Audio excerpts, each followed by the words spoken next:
이 젓갈은 다 버려야 합니다. 말릴 틈도 없이 14살 민며느리가 애써 담가 놓은 새우젓 독을 하나씩 박살내기 시작했지요. 새우젓 비린내가 마당을 가득 메웠고 시어머니는 뒷목을 잡고 그 자리에 주저앉아 통곡했습니다. 대체 며느리는 무슨 까닭으로 시댁의 전 재산인 새우젓 독을 산산조각 낸 것일까요? 그리고 이 어린 소녀의 품속에는 도대체 무엇이 숨겨져 있었던 것일까요? 오늘 들려드릴 이야기의 배경이 된 조선시대 소금 유통 비리는 성종실록과 대전통편 그리고 시우구의 임원 경제지에도 그 실태가 구체적으로 기록되어 있습니다. 관인을 위조하여 불량 사염을 백성의 밥상에 올리고 이를 고발하는 자를 도리어 탐관오리로 모함하던 탐욕스러운 자들의 행태가 실제 역사 속에 고스란히 남아 있었지요. 오늘 들려드릴 이야기는 바로 그 소금 한 줌에서 시작됩니다. 거기 줄을 좀 단단히 당겨보라고. 오늘 유독 새우가 덜 싱싱한 것 같아요. 그러게, 새우들이 살이 덜 찼어. 충청도 강경포구는 해가 뜨기도 전에 하루가 시작되는 곳이었습니다. 새우잡이 배들이 포구에 닿는 시각이면 물비린내 가득한 새벽 공기 속으로 일꾼들의 고함 소리와 밧줄 당기는 소리가 뒤엉키며 퍼져나갔지요. 새우 망태기를 이고지는 안악들의 발걸음, 소금 가마니를 등에 진 사내들의 구부정한 허리, 포구 곳곳에 늘어선 젓갈 항아리들이 아침 햇살을 받아 반들반들 윤기를 발하는 곳이었어요. 그 중에서도 강씨 부인의 젓갈집은 강경포구에서 나름 이름이 난 집이었습니다. 대대로 새우젓을 담가 팔아온 집안이었으니까요.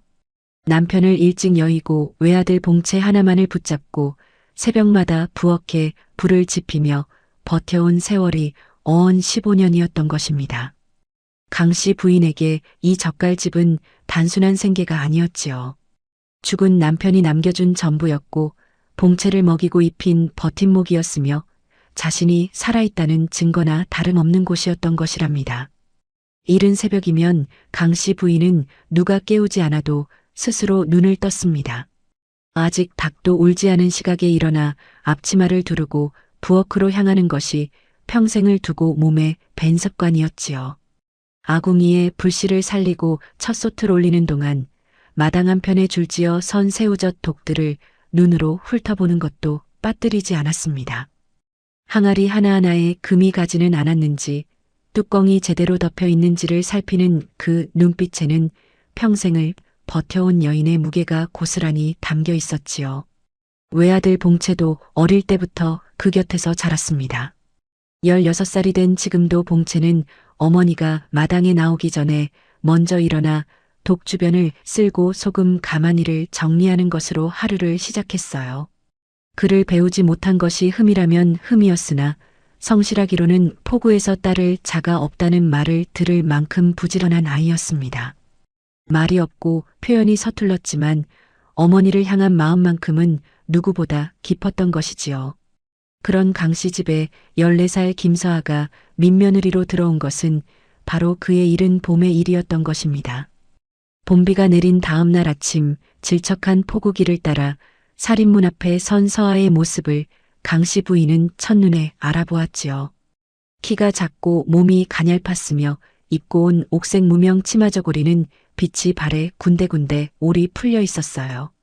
쪽머리에 나무 비녀를 꽂았으나 비녀가 너무 굵어 금방이라도 흘러내릴 것처럼 위태로워 보였고 발에는 집신을 신었는데 한쪽 집신 코가 떨어져 엄지발가락이 드러나 있었던 것이었습니다. 강씨 부인은 그 모습을 위아래로 한번 훑어보고 나서 낮게 혀를 찼습니다. 그러고는 돌아서며 혼잣말처럼 중얼거렸지요. 오갈 데 없는 집안 아이라더니 꼴이 딱 그 꼴이구나. 서아는 그 말을 들었을 것입니다. 그러나 고개를 들지 않았지요. 지난 2해 동안 이 집 저 집을 떠돌며 더 차갑고 날선 말들도 들어온 터였으니까요. 살인문 앞에 선 채로 고개를 깊이 숙이고 있는 서아의 모습이 어쩐지 세상의 무게를 이미 알아버린 아이처럼 보였던 것이랍니다. 혼례는 간소하게 치렀습니다. 동네 사람 몇이 모여 술 한잔 나누는 것으로 대신했지요. 서아는 혼례 내내 고개를 깊이 숙이고 있었고 봉채는 그 옆에서 어색하게 손을 모으고 서 있었어요. 16살 신랑과 14살 신부, 아직 어린 두 아이가 나란히 서 있는 모습을 보며 포구 안악 하나가 옆 사람의 소매를 끌어당기며 낮은 목소리로 속삭였습니다. 참 애처로운 혼례로구나. 저 민며느리 어디서 왔다는 거요? 글쎄요. 이 집 저 집 떠돌던 아이라는 말만 들었지 집안이 어디인지는 통 모르겠더라고요. 그 말들이 서아의 귀에까지 들렸겠습니까? 그러나 서아는 끝내 고개를 들지 않았습니다. 문제는 이튿날 아침부터 시작되었지요. 강씨 부인이 새벽같이 부엌에 들어서니 아궁이에 불이 너무 세게 피워져 있었고 솥뚜껑 사이로 매캐한 연기가 피어오르고 있었어요. 뚜껑을 열어보니 밥이 새카맣게 눌어붙어 있었습니다. 강씨 부인이 낮게 탄식하며 솥을 내려다보는데 부엌 한켠에 서아가 쭈그리고 앉아 있었지요. 얼굴이 발개진 채로 입술을 꼭 다물고 있는 모습이 혼나기를 기다리는 것인지 울기를 참는 것인지 분간이 되지 않았던 것입니다. 강씨 부인은 솥뚜껑을 내려놓으며 서아를 바라보았습니다. 그러고는 긴 한숨을 내쉬며 말했지요. 아궁이 불은 처음부터 세게 떼면 안 된다. 처음엔 약하게 살리고 솥이 달궈지면 그때 올리는 것이야. 이것도 모르고 시집을 왔단 말이냐? 서아는 고개를 더 깊이 숙이며 작게 대답했습니다. 죄송합니다, 어머님. 죄송하다고 밥이 살아나느냐? 오늘 아침은 그냥 굶어야겠구나. 강씨 부인이 돌아서며 내뱉은 그 한마디가 부엌 안에 차갑게 가라앉았던 것이지요. 서아는 자리에서 일어나 눌어붙은 솥을 긁어내기 시작했습니다. 아무 말도 하지 않은 채로 그저 묵묵히 긁어내는 소리만이 새벽 부엌을 채웠어요. 살림만 서툰 것이 아니었습니다. 젓갈 일도 마찬가지였지요. 새우를 다듬는 것부터 문제였어요. 새우 수염을 하나하나 떼어내야 한다는 것도 몰랐고 내장을 건드리지 않고 손질해야 한다는 것도 알지 못했던 것입니다. 서아가 다듬은 새우는 절반이 망가진 채로 소쿠리에 담겼고 그것을 본 강씨 부인이 소쿠리를 받아들며 혀를 찼습니다. 이것 봐라. 새우 한 마리도 제대로 못 다듬으면서 어찌 젓갈집 며느리 노릇을 하겠다는 게냐? 내장이 터지면 젓갈이 쓴맛이 나는 법인데 이걸 모른단 말이냐? 서아는 소쿠리를 다시 받아들며 고개를 숙였습니다. 다시 하겠습니다, 어머님. 다시 해봤자 손이 저 모양인데 뭐가 달라지겠느냐? 강씨 부인이 소쿠리를 도로 빼앗아 들고 마당을 가로질러 가는 동안 서아는 그 자리에 서서 자신의 손을 내려다보았지요. 작고 가느다란 손이었습니다.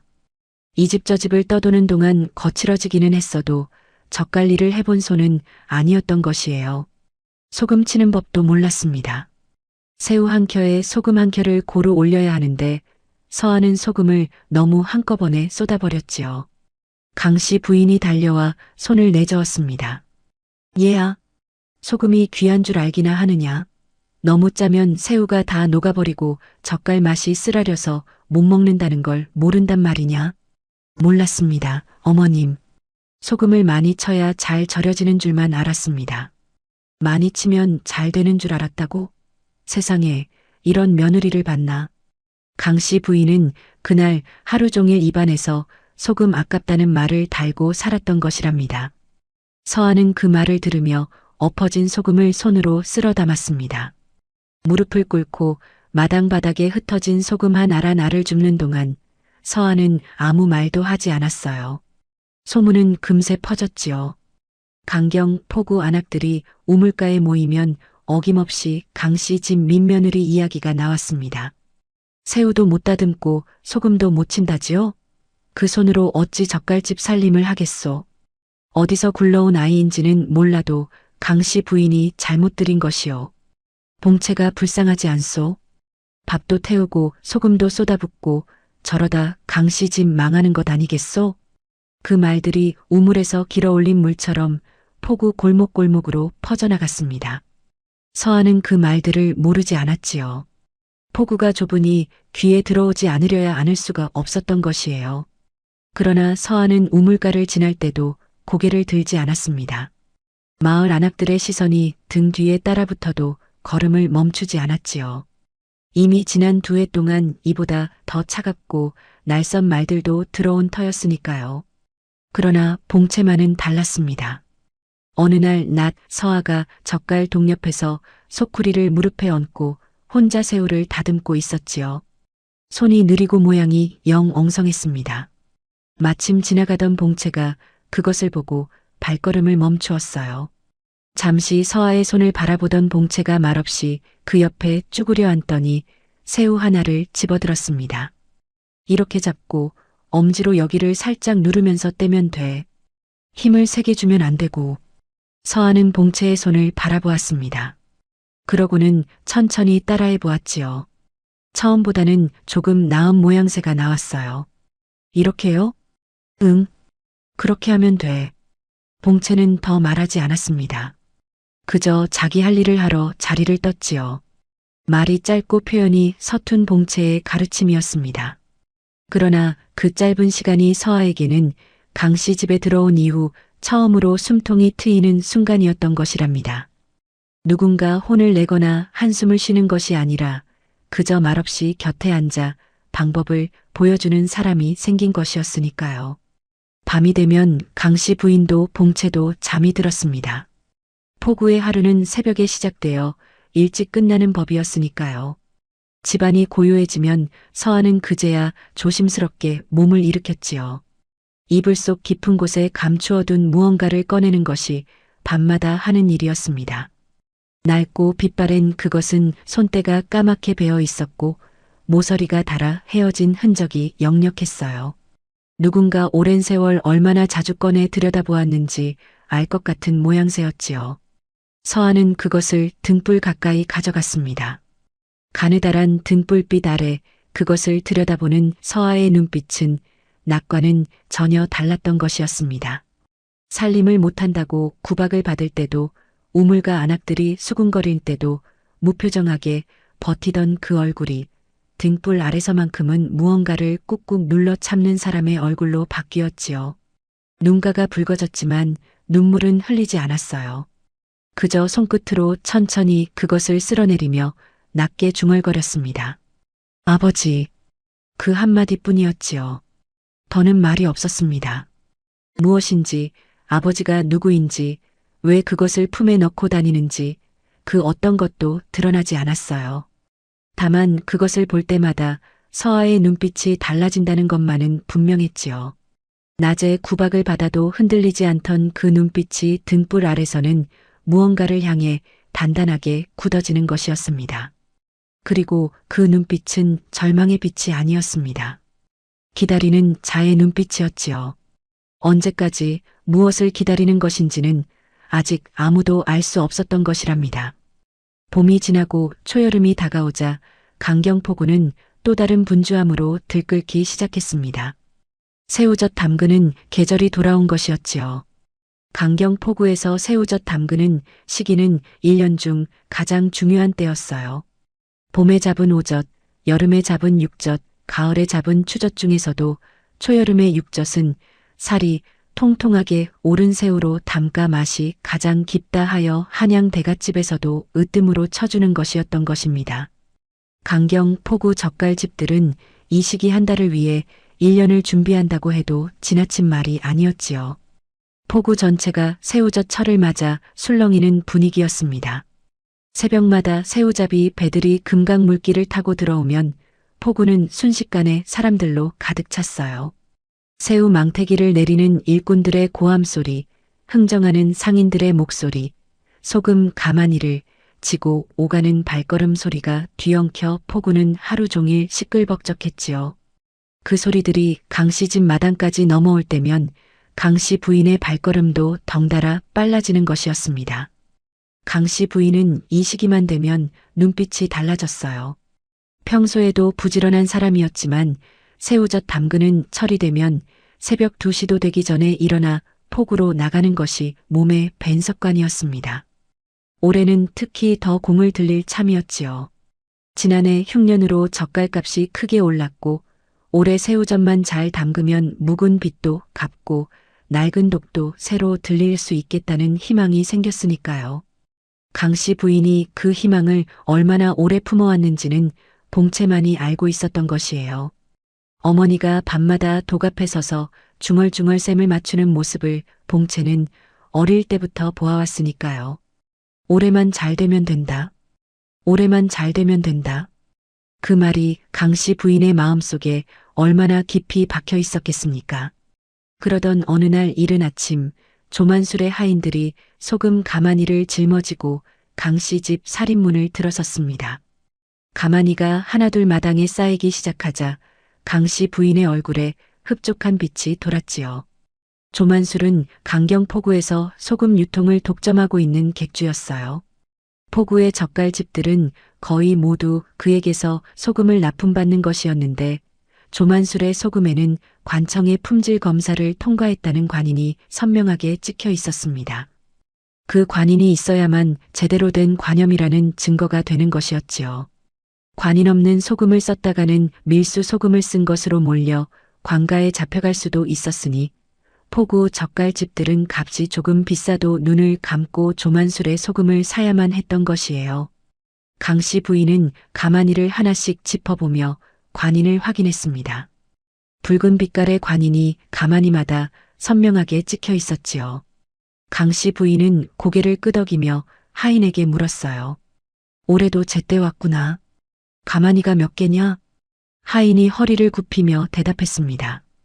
40개 올렸습니다. 부인 마님. 올해는 소금 품질이 특히 좋다고 나리께서 친히 말씀하셨습니다요. 작년보다 훨씬 보송보송하고 흰빛이 곱습니다.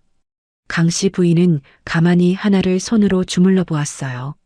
겉으로 보기에는 흠잡을 데 없이 보송보송하고 고운 소금이었습니다. 강 씨 부인의 얼굴에 만족스러운 웃음이 번졌지요. 올해는 새우도 좋고 소금도 좋으니 잘 될 것이야. 하인들 수고했다. 새참이라도 먹고 가거라. 하인들이 살인문을 나가는 것을 보며 강 씨 부인은 마당 가득 쌓인 소금 가마니를 다시 한번 흐뭇하게 바라보았습니다. 올해 새우젓은 잘 될 것이라는 기대감이 강 씨 부인의 가슴을 가득 채웠던 것이랍니다. 서한은 그날 오후 마당을 쓸고 있었습니다. 빗자루를 들고 마당 한쪽에서 다른 쪽으로 천천히 쓸어나가던 서아의 발걸음이 소금 가마니 앞에서 멈추었지요. 가마니들이 줄지어 쌓여 있는 것을 무심코 내려다보던 서아의 눈길이 가마니 밑바닥 쪽에서 멈추었어요. 맑은 날씨였습니다. 구름 한 점 없는 초여름 햇살이 마당을 환하게 비추고 있었지요. 그런데 소금 가마니 맨 아래 것들의 밑바닥 틈새로 검붉고 걸쭉한 액체가 천천히 스며 나오고 있었던 것이었습니다. 마당의 흙 위로 번지는 그 빛깔이 심상치 않았어요. 서한은 빗자루를 세워두고 천천히 무릎을 꿇었습니다. 가만히 밑바닥 가까이 얼굴을 가져가 들여다보았지요. 틀림없었습니다. 검붉은 빛을 띤 걸쭉한 액체가 가만히 밑에 흙 위로 천천히 번지고 있었어요. 서한은 그 자리에서 한참을 움직이지 않았습니다. 맑은 날씨에 소금 가마니 밑에서 저런 액체가 흘러나온다는 것은 이상한 일이었지요. 제대로 간수를 뺀 소금이라면 저렇게 걸쭉한 것이 흘러나와서는 안 되는 법이었습니다.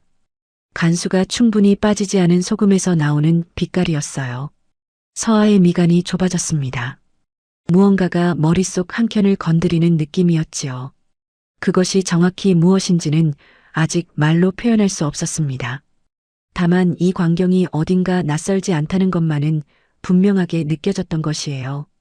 그때 강씨 부인이 부엌에서 나오다가 가만히 앞에 쭈그리고 앉은 서아를 보았습니다. 얘야 마당을 쓰려고 했더니 거기서 뭘 하고 있는 게냐? 멀쩡한 소금 가만히 앞에 엎드려서 뭘 그리 구경하고 있어?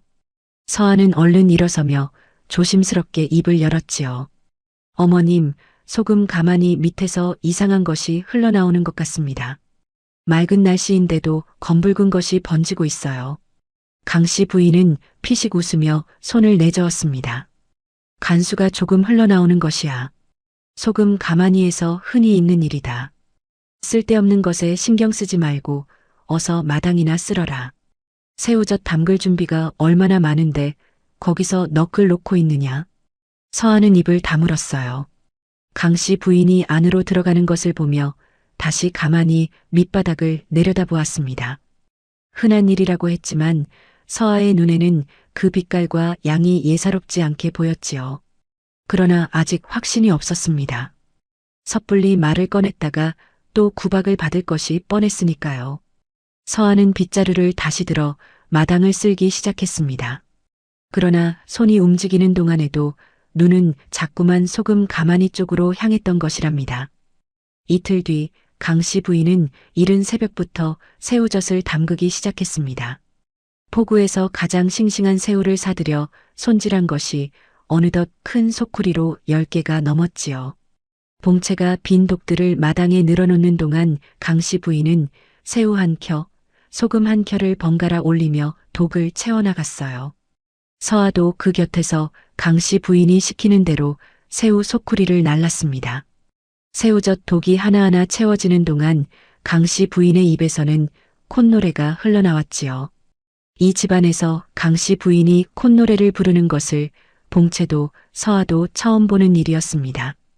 그만큼 강씨 부인의 기대감이 크다는 것을 두 사람 모두 알았지요.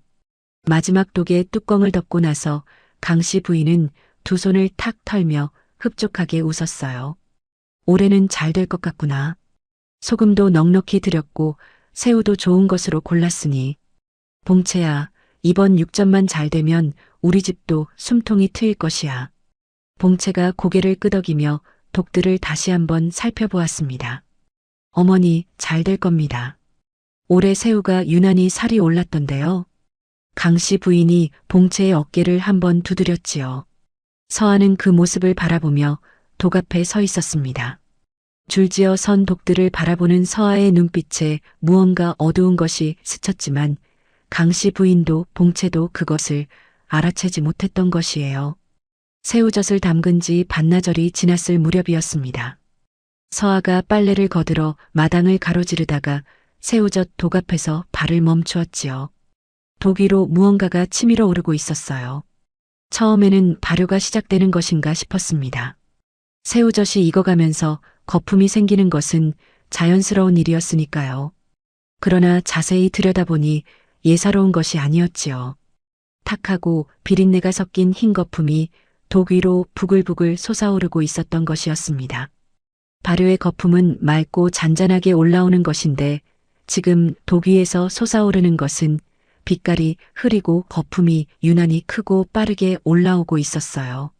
담근 지 반나절밖에 되지 않은 새우젓에서 저런 거품이 올라오는 것은 보통 있는 일이 아니었습니다. 서하는 빨래 광주리를 내려놓고 독 앞에 쭈그려 앉았지요. 옆에 있는 다른 독들도 하나씩 뚜껑을 들어 살폈어요. 모두 마찬가지였습니다.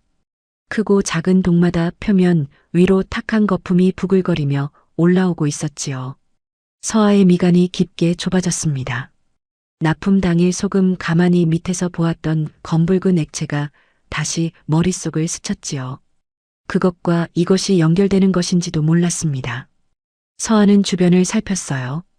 강씨 부인은 안채에 있었고 봉채는 포구 쪽으로 나간 뒤였습니다.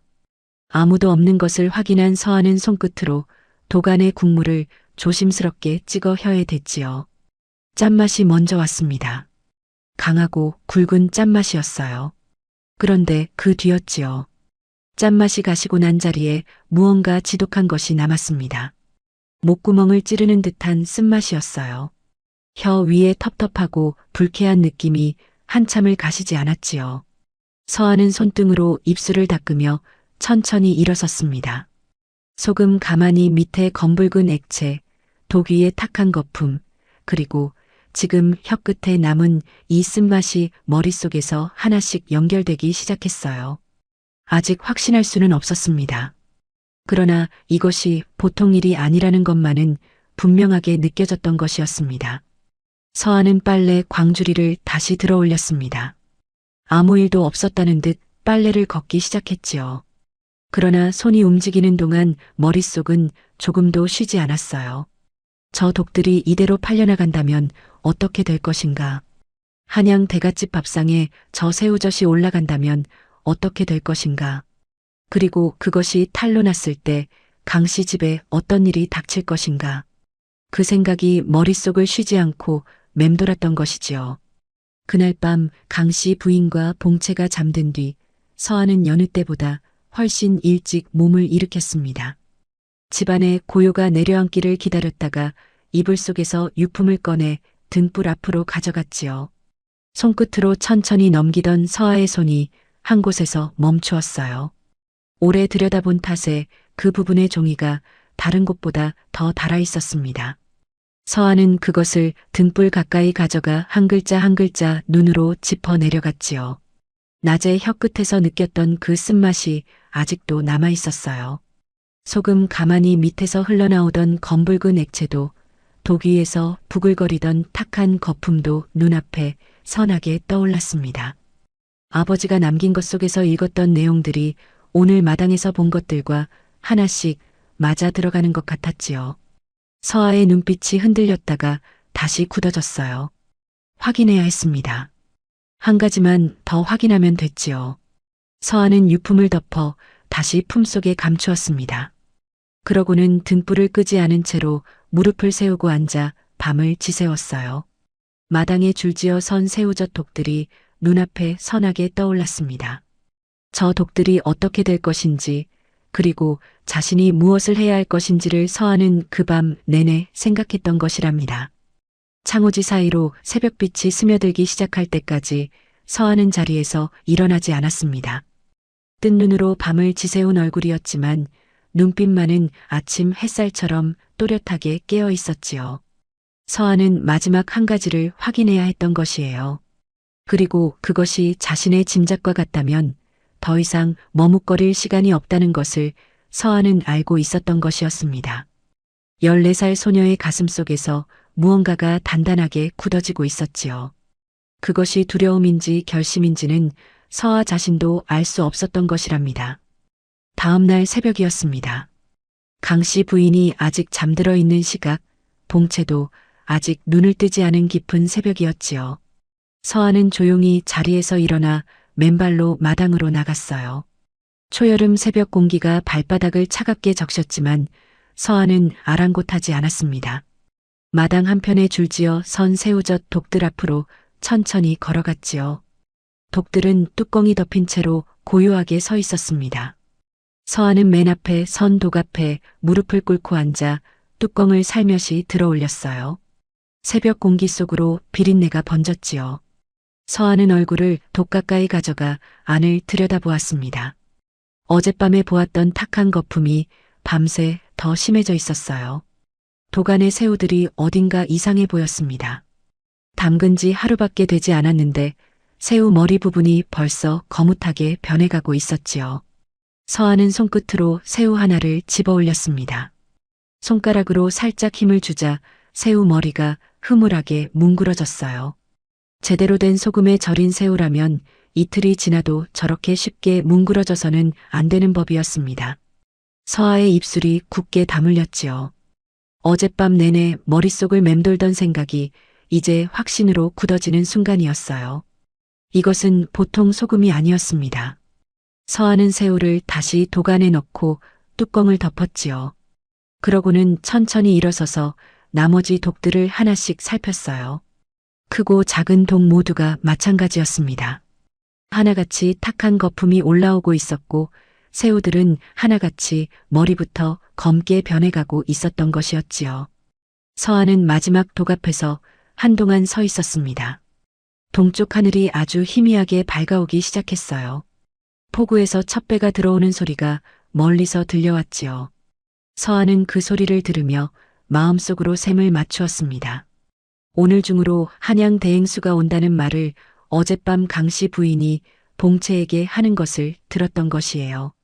이미 소문을 듣고 찾아오기로 했다는 것이었습니다. 시간이 없었지요. 서하는 부엌으로 들어갔습니다. 아직 아궁이에 불도 피우지 않은 차가운 부엌이었어요. 서하는 부엌 한켠을 둘러보았지요. 절구와 절구공이가 한쪽 벽에 기대어 세워져 있었습니다. 그것을 보는 순간 서하의 눈빛이 달라졌어요. 마음을 굳히기까지 그 새벽 시간이 서아에게는 얼마나 길게 느껴졌겠습니까? 이 일을 하면 강 씨 부인이 어떻게 반응할 것인지 서아는 알고 있었습니다. 오래 전 재산이나 다름없는 새우젓 독을 박살낸다면 강 씨 부인이 어떻게 나올지 뻔히 보였지요. 마을 사람들이 어떤 눈으로 볼 것인지도 알고 있었어요. 민며느리가 집안을 망쳤다는 말이 포구를 넘어온 고을에 퍼질 것이 분명했습니다. 그러나 서아는 더 무서운 것을 알고 있었지요. 저 새우젓이 그대로 한양 대갓집으로 올라간다면 어떻게 될 것인가. 석회가 섞이고 간수도 빠지지 않은 불량소금으로 담근 새우젓이 대갓집 밥상에 올라가 사람들이 먹게 된다면, 그리고 그것이 탄로 났을 때 강씨 집에 어떤 일이 닥칠 것인가. 사기죄로 관가에 잡혀가고 집안이 한순간에 무너질 것이었습니다. 지금 당장의 망신과 훗날의 파멸 중에 하나를 골라야 한다면 서아에게 선택은 이미 정해져 있었던 것이에요. 서아는 절구공이를 두 손으로 잡았습니다. 무거웠지요. 14살 소녀의 손에 쥐기에 절구공이는 생각보다 훨씬 묵직했어요. 그러나 손에서 놓지 않았습니다. 부엌을 나서기 전 서아는 잠깐 멈추어 섰지요. 눈을 감았다가 떴어요. 그리고 마당으로 나갔습니다. 해가 막 떠오르기 시작할 무렵이었습니다. 강씨 부인이 부엌에서 아침 준비를 하고 봉채가 마당을 쓸고 있을 때였지요. 강씨 집 살인문이 활짝 열리며 한양 대갓집 대행수가 하인 둘을 거느리고 마당으로 들어섰어요. 비단 두루마기에 갓을 반듯하게 쓴 대행수는 마당을 한번 둘러보고 나서 큰 목소리로 말했습니다. 강씨 부인 계시오? 한양 이판서댁에서 올해 김장용 새우젓을 사러 왔소이다. 강경포구에서 젓갈이 제일 잘 된다는 소문을 듣고 찾아왔으니 좋은 물건으로 넉넉히 보여주시오. 부엌에서 달려나온 강씨 부인의 얼굴에 순식간에 화색이 돌았지요. 이판서댁이라면 한양에서도 손꼽히는 대갓집이었습니다. 그 집에 새우젓을 납품하게 된다면 강씨 집 이름이 한양까지 퍼질 것이 분명했어요. 강씨 부인은 얼른 앞치마를 고쳐두르며 대행수를 맞이했지요. 어서 오십시오, 대행수 어른. 올해 새우젓이 유난히 잘 됐습니다. 마침 어제 새로 담근 것이 있으니 살펴보시지요. 강씨 부인이 싱글벙글하며 새우젓 독 쪽으로 대행수를 안내했어요. 봉채도 얼른 곁으로 다가서며 독뚜껑을 열 준비를 했지요. 강씨 부인은 동계를 꺼내오려고 안채 쪽으로 몸을 돌리려 했습니다. 올해 새우젓 값을 얼마나 받을 수 있을지 마음속으로 셈을 맞추면서 말이에요. 그 얼굴에는 이미 기쁨이 가득했던 것이었지요. 바로 그 순간이었습니다. 이 젓갈은 사람을 잡는 동물입니다. 부엌 쪽에서 터져나온 그 외침이 마당을 가로질러 퍼졌습니다. 강씨 부인이 멈추었지요. 대행수가 고개를 돌렸어요. 봉채가 굳어버렸습니다. 마당으로 뛰어나온 것은 절구공이를 두 손에 쥔 14살 서아였지요. 서아는 멈추지 않았습니다. 곧장 새우젓 독들이 줄지어 선 쪽으로 달려갔어요. 강씨 부인이 놀라 소리쳤지요. 서아야, 이게 무슨 짓이냐? 거기서 당장 멈춰라. 그러나 서아는 멈추지 않았습니다. 절구공이를 들어올려 맨 앞에 선 독을 내리쳤어요. 쩌렁하는 소리와 함께 독이 산산조각이 났지요. 새우젓이 마당 바닥으로 쏟아졌습니다. 비린내가 순식간에 마당을 가득 채웠어요. 서아는 멈추지 않았지요. 두 번째 독, 세 번째 독을 차례로 내리쳤습니다. 독이 깨질 때마다 쩌렁쩌렁 소리가 울렸고 새우젓이 마당 바닥을 가득 적셨어요. 강씨 부인이 뒷목을 잡으며 그 자리에 주저앉았습니다. 아이고, 이를 어째. 이 아이가 미쳤구나, 미쳤어. 우리 집 전 재산을 저 아이가 박살을 내고 있어. 강씨 부인의 통곡 소리가 마당을 흔들었지요. 대행수는 혀를 차며 뒤로 물러섰어요. 세상에 이런 집이 다 있나? 손님 앞에서 젓갈독을 깨부수다니. 이런 집 젓갈을 살 수가 있겠소. 하인들이 대행수의 소매를 잡아 끌며 돌아서려 했습니다. 그때였지요. 잠깐요. 봉채가 앞을 가로막으며 소리쳤어요. 대행수가 멈추었지요. 봉채는 숨을 고르며 말했습니다. 서아가 이런 짓을 할 아이가 아닙니다. 반드시 까닭이 있을 것이에요. 이유를 들어보고 가셔도 늦지 않습니다. 대행수가 못마땅한 표정으로 팔짱을 끼웠습니다. 강씨 부인은 통곡하며 땅을 치고 있었지요. 마당에 모인 하인들의 시선이 일제히 서아에게 쏠렸어요. 서아는 마지막 독을 내리치고 나서 절구공이를 내려놓았습니다. 숨이 가팠지요. 이마에 땀이 흥건히 맺혔어요. 그러나 손은 떨리지 않았습니다. 서아는 천천히 숨을 고르며 마당 가운데로 걸어 나왔습니다. 통곡하는 강씨 부인을 바라보았지요. 못마땅한 표정의 대행수를 바라보았어요. 그리고 자신을 믿어준 봉채를 바라보았습니다. 서아는 침착하게 입을 열었지요. 대행수 어른, 잠깐만 시간을 내주십시오.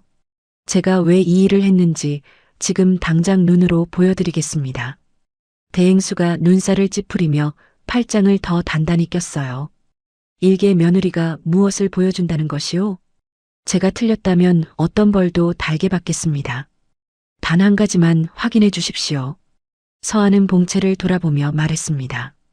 서방님, 부엌에서 녹그릇에 맑은 물을 가득 떠다 주실 수 있겠습니까? 봉채가 말없이 부엌으로 뛰어갔어요.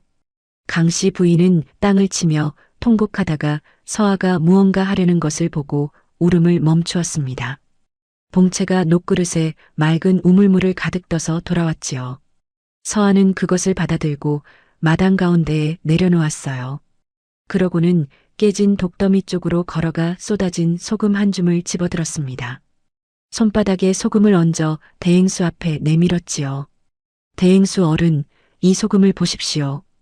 겉으로 보기에는 보송보송하고 흰빛이 곱습니다.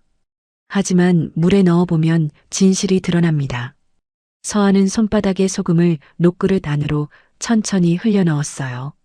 그러고는 나뭇가지로 물을 저었지요. 처음에는 아무 일도 없는 듯 보였습니다. 그러나 잠시 뒤였어요. 녹그릇 바닥으로 뿌연 것이 가라앉기 시작했습니다.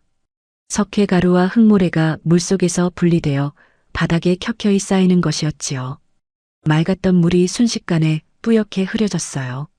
대행수의 눈이 녹그릇을 향해 고정되었습니다. 표정이 서서히 굳어지기 시작했지요. 하인들도 그릇을 들여다보며 웅성거렸어요. 강씨 부인도 통곡을 멈추고 그릇을 바라보았습니다. 제대로 된 천일염이라면 물에 넣었을 때 맑게 녹아야 했지요. 저렇게 뿌연 것이 바닥에 쌓인다는 것은 소금 안에 다른 것이 섞여 있다는 증거였던 것이에요. 서아는 침착하게 말을 이었습니다. 석회가루와 흙모래가 가라앉는 것이 보이십니까? 제대로 된 관염이라면 저렇게 탁해질 수 없습니다. 이 소금에는 무게를 늘리기 위해 석회가 섞여 있고 간수도 제대로 빠지지 않았지요. 대행수가 천천히 몸을 일으켜 서아를 바라보았습니다. 아직 완전히 믿지는 않는 눈빛이었지요. 서아는 깨진 독더미 쪽으로 다시 걸어갔어요. 쏟아진 새우젓 더미에서 새우 몇 마리를 집어들었습니다. 그러고는 대행수 앞에 내밀었지요. 대행수 어른, 이 새우를 보십시오. 담근 지 하루밖에 되지 않았습니다. 제대로 된 소금에 절인 새우라면 열흘이 지나도 이렇게 뭉그러져서는 안 됩니다. 서아가 새우 하나를 손가락으로 살짝 누르자 머리 부분이 흐물하게 뭉그러지며 검은 것이 흘러나왔어요. 대행수가 인상을 쓰며 뒤로 물러섰지요. 비린내가 코를 찔렀습니다. 담근 지 하루밖에 안 됐는데 새우 머리가 저렇게 검게 변하고 뭉그러진다면 석회 성분이 새우의 내장을 녹이고 있다는 것입니다. 이대로 두었다가 열흘 뒤, 20날 뒤에는 도간에 썩은 내가 진동할 것이에요. 그 젓갈이 이판서댁 밥상에 올라갔다면 어떻게 되었겠습니까? 마당이 순식간에 고요해졌습니다. 대행수의 얼굴이 창백하게 굳어졌지요. 하인들도 입을 다물었어요. 강씨 부인은 땅을 짚고 앉은 채로 서아를 바라보았습니다. 아까까지만 해도 통곡하던 그 얼굴이 이제는 무언가를 이해하려는 얼굴로 바뀌어 있었지요. 봉채가 낮은 목소리로 중얼거렸어요. 그래서 내가 그런 것이었구나. 서한은 대행수를 바라보며 말을 이었습니다. 만약 이 젓갈이 그대로 팔려나갔다면 강 씨 집은 사기죄로 관가에 잡혀갔을 것입니다. 집안이 하루아침에 무너지는 것은 물론이고 이 젓갈을 드신 분들이 어떤 해를 입을지도 알 수 없었지요. 저는 그것이 두려워 독을 깨뜨린 것입니다. 대행수는 한동안 말이 없었습니다. 녹그릇 안에서 여전히 뿌연 것이 가라앉고 있었고 마당 바닥에는 쏟아진 새우젓이 가득했지요. 대행수는 천천히 녹그릇을 집어들어 가까이서 들여다보았어요. 그러고는 깊게 한숨을 내쉬었습니다. 이거 보통 일이 아니구려. 관인이 찍힌 소금에서 이런 것이 나왔다면. 그 말이 채 끝나기도 전에 살인문 너머에서 웅성거리는 소리가 들려왔습니다. 마당에서 나는 소리를 듣고 이웃집 사람들이 하나둘 모여들기 시작한 것이었지요. 살인문 사이로 고개를 들이밀고 마당 안을 들여다보는 사람들의 얼굴에는 놀라움과 궁금증이 뒤섞여 있었어요. 강씨 집에서 무슨 일이요? 독 깨지는 소리가 났는데 저 민며느리가 새우젓 독을 다 깼다지 않소? 미쳐도 단단히 미쳤구먼. 그러나 마당 안의 분위기가 심상치 않다는 것을 사람들도 곧 느꼈던 것이었습니다. 강씨 부인이 통곡하는 것도 아니고 대행수가 화를 내는 것도 아니었지요. 14살 민며느리가 마당 한가운데 서서 침착하게 무언가를 설명하고 있었고 대행수가 그것을 진지하게 듣고 있었어요. 강씨 부인은 한참 만에야 자리에서 일어섰습니다. 무릎에 흙이 묻은 것도 모르는 채로 천천히 쏟아진 새우젓 독더미 쪽으로 걸어갔지요. 마당 바닥에 흥건히 쏟아진 새우젓을 내려다보다가 깨진 독 조각 하나를 집어들었어요. 그러고는 그것을 오래도록 바라보았습니다. 평생을 두고 새우젓 독을 지켜온 강씨 부인이었습니다. 그 독들이 저렇게 산산조각이 난 것을 보는 마음이 어떠했겠어요. 그러나 녹그릇 바닥에 가라앉은 뿌연 것과 손가락으로 누르자 흐물하게 뭉그러지던 새우 머리가 강씨 부인의 눈앞에 아직 선하게 남아 있었지요. 강씨 부인의 손이 천천히 떨리기 시작했습니다. 그것이 분노인지 두려움인지 알 수 없었어요. 대행수가 돌아서며 하인들에게 말했습니다. 오늘은 그냥 돌아가겠소. 이 소금이 어디서 납품된 것인지 알아봐야겠으니 강씨 부인은 그 소금 가마니를 버리지 말고 보관해 두시오. 그리고 이 일을 꾸민 자가 누구인지 밝혀지면 다시 오겠소. 대행수가 하인들을 데리고 살인문을 나서려다가 멈추었지요. 그러고는 서아를 돌아보며 말했어요. 아가씨, 이름이 무엇이오? 서아가 고개를 숙이며 대답했습니다. 김서아입니다. 대행수는 잠시 서아를 바라보다가 고개를 끄덕이고 나서 살인문을 나섰지요. 그 뒷모습을 바라보며 서아는 천천히 숨을 내쉬었습니다. 마당 바닥에 쏟아진 새우젓이 초여름 햇살 아래 반들거렸어요. 강씨 부인은 그 자리에 서서 쏟아진 새우젓을 바라보고 있었지요. 봉채는 말없이 서아 곁으로 다가와 섰습니다. 아무도 말이 없었습니다. 마당 밖에서 웅성거리는 소리만이 들려왔지요. 이제 시작이었습니다. 진짜 문제는 이제부터였던 것이랍니다. 새우젓 독이 박살난 다음 날 아침 강경포구는 평소와 다른 분위기였습니다. 사람들이 우물가에 모이고 장터에 모이면 어김없이 강씨 집 이야기가 나왔지요. 민며느리가 새우젓 독을 다 깼다더라. 소금에 석회가 섞였다더라. 한양 대행수가 직접 와서 보고 갔다더라 하는 말들이 포구 골목골목을 타고 퍼져나갔어요. 어제까지만 해도 강씨 집 민며느리를 향해 혀를 차던 사람들이 이제는 조만술의 소금 이야기를 꺼내며 눈빛을 바꾸기 시작했던 것이었습니다. 같은 소금을 납품받아 새우젓을 담근 포구의 다른 젓갈집들도 술렁이기 시작했지요. 어제 강씨 집 마당에서 벌어진 일을 전해 들은 젓갈집 안악들이 하나둘 자기 집 새우젓 독을 다시 열어보기 시작했어요. 맑은 물에 소금을 녹여보는 집도 생겨났지요. 물이 탁해지는 것을 보고 낯빛이 굳어지는 사람들이 여기저기서 나타났습니다. 강씨 집 민며느리가 한 말이 맞다는 것을 사람들이 하나씩 직접 눈으로 확인하기 시작했던 것이랍니다. 그 소문이 조만술의 귀에까지 들어간 것은 그날 오전이었습니다. 조만술은 포구에서 가장 큰 객주집 사랑채에 앉아 차를 마시다가 하인에게 그 말을 전해 들었지요. 찻잔을 내려놓는 조만술의 손이 잠깐 멈추었어요.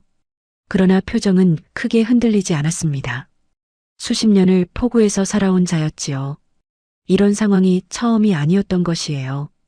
오히려 조만술의 눈 속에서 차갑고 날카로운 빛이 번득였습니다. 조만술은 찻잔을 밀어놓고 하인에게 명령을 했습니다. 어미방을 지금 당장 이리로 불러오너라. 하인이 나가고 나서 조만술은 혼자 사랑채에 앉아 있었어요. 창밖으로 포구가 내려다 보였지요. 금강 물길을 타고 들어오는 배들, 소금 가마니를 나르는 일꾼들, 새우 망태기를 이고 가는 안악들이 개미처럼 보였습니다. 저 모든 것이 자신의 소나기 안에 있다고 여겨온 세월이 얼마였겠습니까?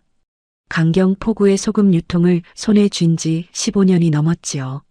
그동안 자신의 앞길을 막으려 한 자가 없었던 것은 아니었어요. 그러나 그 누구도 끝까지 버티지 못했던 것이었습니다. 이번에도 마찬가지일 것이었지요. 조만술의 입가에 차가운 웃음이 번졌습니다. 민며느리 하나가 새우젓 독을 깨뜨렸다고 해서 자신이 흔들릴 것이라고 생각한다면 오산이었지요. 오히려 이번 기회에 강씨 집을 완전히 무너뜨리면 된다는 생각이 들었어요. 포구에서 강씨 집 젓갈이 소문나기 시작한 것이 못마땅하던 참이었으니까요. 잘됐다 싶었던 것이랍니다. 얼마 지나지 않아 어미방이 사랑채 안으로 들어섰습니다. 마른 체구에 눈빛이 교활하게 반짝이는 자였지요. 조만술과는 오랜 거래를 해온 사이였어요. 날이 부르셨습니까? 어미방이 허리를 굽히며 자리에 앉았습니다. 조만술은 그를 보며 천천히 입을 열었지요. 강씨 집 민며느리가 어제 새우젓 독을 다 깼다는 말을 들었겠지? 들었습니다. 포구가 발칵 뒤집혔더군요. 그래. 소금에 석회가 섞였다는 말이 퍼지기 시작했어. 이대로 두면 포구 사람들이 모두 나를 의심할 것이야. 어미방이 눈빛을 가늘게 하며 말했습니다.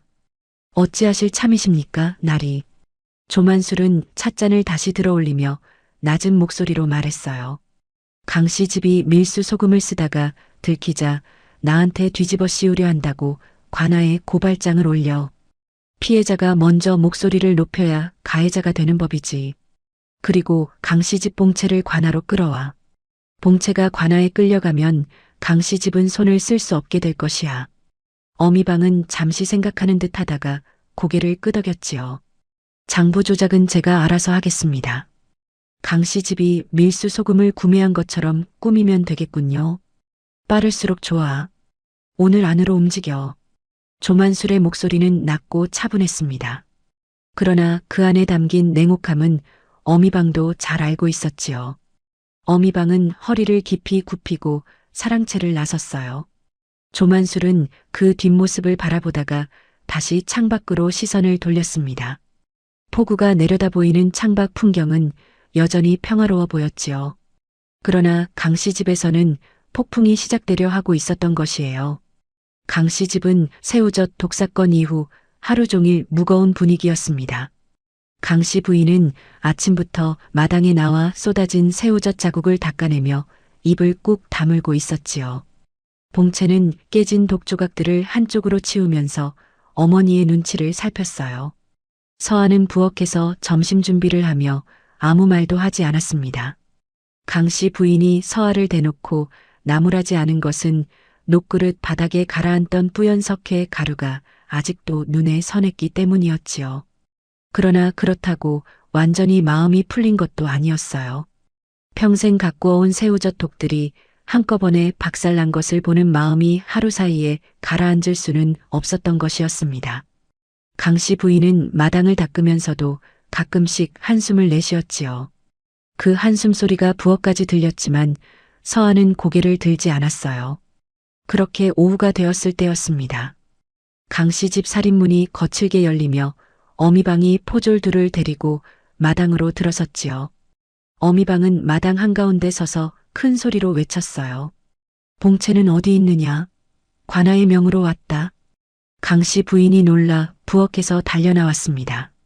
봉채도 마당 한편에서 몸을 일으키며 어미방을 바라보았지요. 이방날이 무슨 일이십니까? 어미방은 품에서 두루마리 하나를 꺼내 흔들었어요. 강씨 집이 밀수 소금을 구매하여 새우젓을 담그다가 들키자 납품업자인 조만술 나리에게 죄를 뒤집어 씌우려 한다는 고발장이 접수되었다. 봉채는 당장 관아로 따라와야 할 것이야. 강씨 부인의 얼굴이 순식간에 굳었습니다. 그 말이 무슨 뜻인지 강씨 부인도 알아차렸지요. 자신들이 피해자인데 도리어 가해자로 몰리고 있는 것이었어요. 이게 무슨 말이오? 우리가 밀수 소금을 썼다니. 조만술 나리에게서 납품받은 소금에 석회가 섞여 있었으니 우리가 피해자인 것 아니오. 어미방이 피식 웃으며 고개를 저었습니다.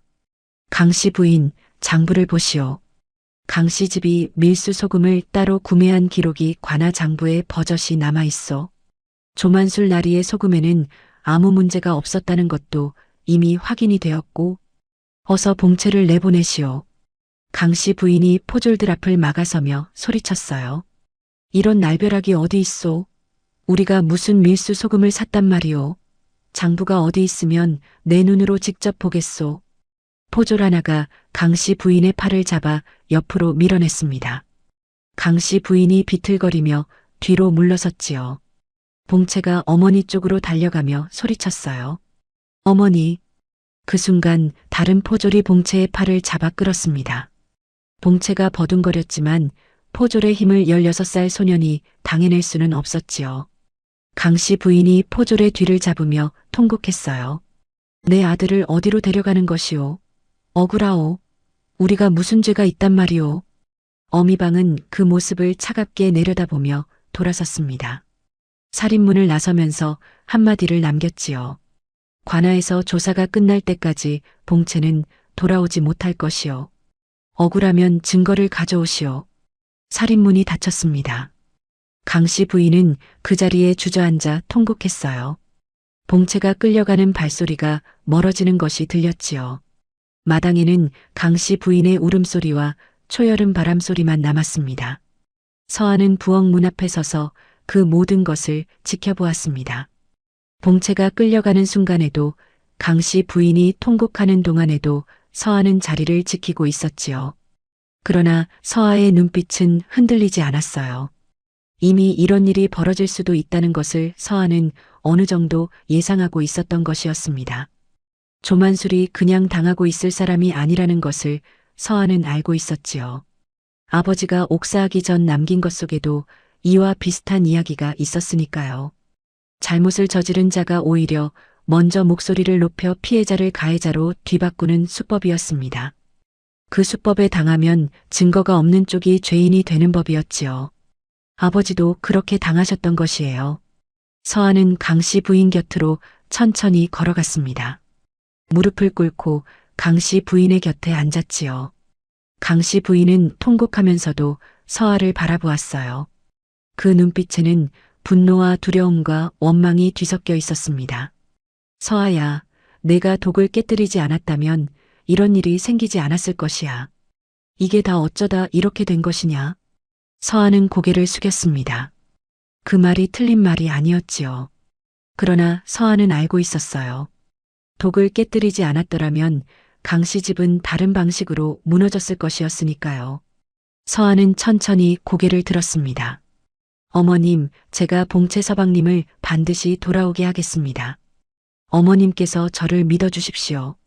강씨 부인이 눈물을 닦으며 서아를 바라보았어요. 내가 어떻게 한단 말이냐? 관아 장부에 기록이 있다는데 일개 민며느리가 무슨 수로 그것을 뒤집겠다는 것이냐? 서아는 조용히 대답했습니다. 어머님, 저한테 하루만 시간을 주십시오. 강씨 부인이 안채에서 울음을 사귀는 동안 서아는 광으로 들어갔습니다. 납품받은 소금 가마니들이 아직 그대로 쌓여 있었지요. 서아는 등불을 들고 가마니를 하나씩 살폈어요. 가마니마다 찍혀있는 관인을 하나씩 확인했습니다. 관인의 모양이 눈에 들어왔지요. 선이 굵고 찍힌 모양이 선명했어요. 언뜻 보기에는 그럴듯해 보였습니다. 그러나 서아는 아버지의 유품 속에서 진짜 평시서 관인이 어떤 모양인지를 알고 있었지요. 선의 굵기, 글자의 간격, 테두리의 깊이가 진짜와는 미묘하게 달랐습니다. 그러나 이것만으로는 증거가 되지 않았어요. 서아의 눈으로만 보이는 것을 다른 사람들도 알 수 있게 만들어야 했지요. 서아는 광 한켠에서 삼배 조각을 찾아냈습니다. 먹을 갈아 붓에 적신 뒤 소금 가마니에 찍힌 관인 위에 삼배를 조심스럽게 덮었어요. 그러고는 손바닥으로 꼼꼼하게 눌렀지요. 삼배를 떼어내자 관인의 모양이 그대로 옮겨져 있었습니다. 서아는 그것을 조심스럽게 접어 품속 깊은 곳에 넣었어요. 이제 한 가지가 더 필요했습니다. 서아는 등불을 들고 다시 마당으로 나갔지요. 조만술 창고지기의 얼굴이 머릿속에 떠올랐어요. 포구 장터에서 몇 번 마주친 적이 있는 자였습니다. 조만술의 창고에서 일하는 것이 못내 불편해 보이던 눈빛이었지요. 그 눈빛을 서아는 기억하고 있었던 것이었습니다. 서아가 장터 끝 골목에 있는 창고지기의 집을 찾아간 것은 해가 뉘엿뉘엿 질 무렵이었습니다. 좁은 골목 안쪽에 있는 낡은 집이었지요. 서아는 살인문을 두드렸어요. 한참 뒤에 창고지기가 문을 열었습니다. 서아를 보더니 눈이 커졌지요. 강씨 집 민며느리 아니오? 여기는 무슨 일로? 서아는 조용히 입을 열었습니다. 창고지기 어른, 잠깐 이야기를 나눌 수 있겠습니까? 어른도 아시다시피 오늘 봉채 서방님이 관하로 끌려갔습니다. 억울한 일입니다. 어른도 그것을 알고 계시지 않습니까? 창고지기의 얼굴이 굳었습니다. 주변을 살피더니 낮은 목소리로 말했지요. 나는 아무것도 모르오. 돌아가시오. 서아는 물러서지 않았어요. 어른, 저는 어른을 위험에 빠뜨리려는 것이 아닙니다. 다만 조만술 창고에 보관된 소금 장부 사본 하나만 있으면 됩니다. 그것이 있으면 봉채 서방님의 누명을 벗길 수 있습니다. 창고지기는 한동안 서아를 바라보다가 한숨을 내쉬었지요. 그 한숨 속에 오랫동안 쌓인 무거운 것이 담겨 있었습니다. 창고지기는 문을 조금 더 열며 말했어요. 들어오시오. 그러나 이 일이 밖으로 새어나가면 나는 끝장이오. 서아는 고개를 깊이 숙이며 말했습니다. 어른의 이름은 절대 드러나지 않도록 하겠습니다. 창고지기의 집 안으로 들어서는 서아의 손이 잠깐 떨렸지요. 그러나 눈빛은 흔들리지 않았어요. 아버지가 하려 했던 일을 이제 14살 딸이 대신 하고 있었던 것이었습니다. 두려웠지만 멈출 수 없었지요. 봉채를 돌아오게 해야 했고 조만수를 막아야 했으니까요. 그것이 지금 서아가 할 수 있는 전부였던 것이랍니다. 창고지기의 집에서 돌아온 서아는 등불 앞에 앉았습니다. 품속에서 두 가지를 꺼내 놓았지요. 하나는 소금 가마니에 관인을 찍어온 삼배천이었고 다른 하나는 창고지기에게서 손에 넣은 밀수장부 사본이었어요. 서아는 그 두 가지를 나란히 놓고 오래도록 들여다보았습니다. 삼배천에 찍힌 관인과 진짜 평시서 관인, 밀수장부에 적힌 수량과 납품 기록. 이 두 가지가 있으면 조만술의 음모를 밝힐 수 있었지요.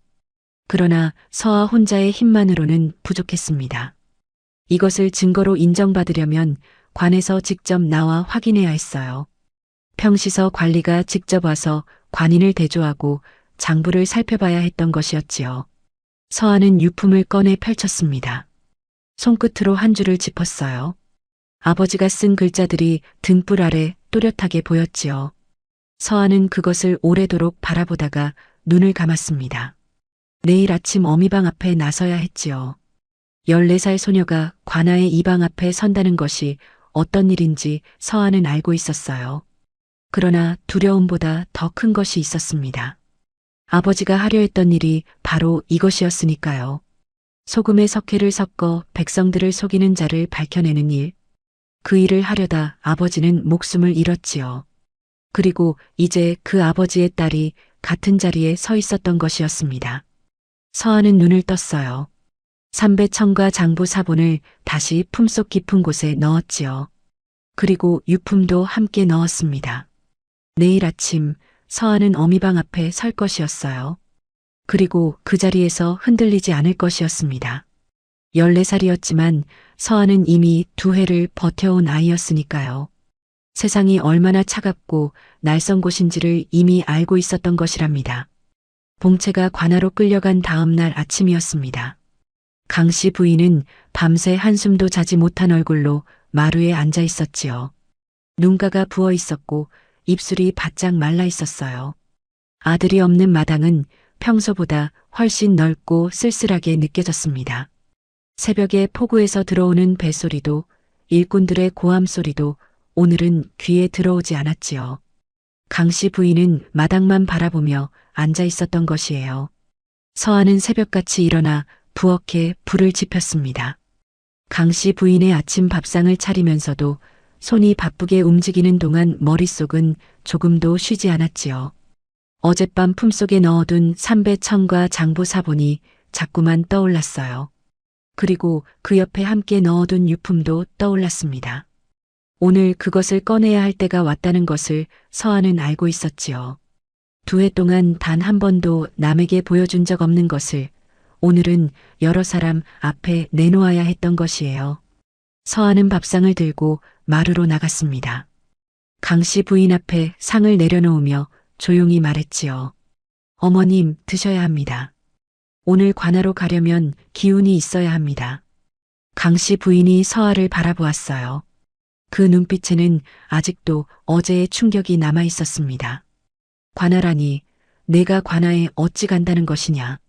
어미방이 우리 말을 들어줄 것 같으냐? 서아는 상 앞에 무릎을 꿇고 앉으며 말했습니다. 어머님, 저한테 준비해 둔 것이 있습니다. 오늘 어미방 앞에 서기 전에 먼저 평시서에 사람을 보내야 합니다. 관아 이방이 아니라 평시서 관리가 직접 와서 보아야 증거가 증거로 인정받을 수 있습니다. 강 씨 부인이 눈살을 찌푸렸지요. 평시서라니 그게 어디 쉬운 일이냐? 우리가 무슨 수로 평시서 관리를 부른단 말이냐? 서아는 천천히 고개를 들었어요. 어머님, 저를 믿어주십시오. 제가 길을 알고 있습니다. 서아가 관아 앞에 도착한 것은 해가 완전히 떠오르기 전이었습니다. 아직 관아 문이 열리지 않은 시각이었지요. 서아는 관아 담장 옆에 서서 기다렸어요. 이른 아침 폭우 바람이 차갑게 불어왔습니다. 옥색 무명 치마저고리 하나로는 그 바람을 다 막을 수 없었지만 서아는 몸을 떨면서도 자리를 지켰지요. 관아 문이 열리고 문지기가 나왔을 때 서아는 앞으로 나아가 고개를 숙였습니다. 저는 강씨 집 민며느리 김서아라고 합니다. 평시서에 급히 전해야 할 일이 있습니다. 평시서 오평시 관리 어른께 이 서찰을 전해주십시오. 문지기가 서아를 위아래로 훑어보았지요.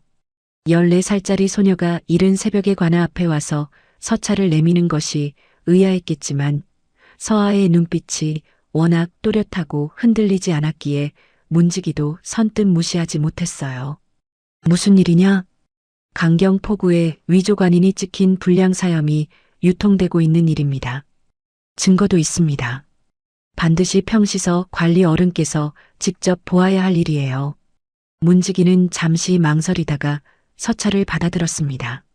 그것이 오평시의 손에 들어가기까지 얼마나 걸릴지 서아는 알 수 없었지요. 다만 기다리는 것 외에 달리 방법이 없었습니다. 서아는 관아 앞에서 물러나 포구 쪽으로 걸음을 옮겼어요. 강씨 집으로 돌아온 서아가 마당에 들어선 지 얼마 되지 않아 살인문이 다시 열렸습니다. 어미방이 포졸 하나를 데리고 들어섰지요. 어제보다 표정이 더 거만해 보였어요.